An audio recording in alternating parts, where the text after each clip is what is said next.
అయోధ్య బాలరాముడి ఆలయంలో రెండో దశ విగ్రహాల ప్రాణ ప్రతిష్ఠ కార్యక్రమం జరిగింది. రామ్లల్లా ఆలయం తొలి అంతస్తులో ఏర్పాటు చేసిన రామ్ దర్బార్లోని విగ్రహాలకు వేద పండితులు ప్రాణ ప్రతిష్ఠ చేశారు. మొత్తం 101 మంది వేద పండితులు మంత్రోచ్చారణల మధ్య విగ్రహాలకు ప్రాణ ప్రతిష్ఠ కార్యక్రమం నిర్వహించారు. ఉత్తరప్రదేశ్ ముఖ్యమంత్రి యోగి ఆదిత్యనాథ్ ఈ కార్యక్రమానికి హాజరై ప్రత్యేక పూజలు చేశారు.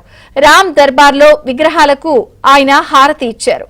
ఆలయ ప్రాంగణంలోని 7 ఉపాలయాల్లో కూడా విగ్రహ ప్రతిష్ఠలు జరిగాయి.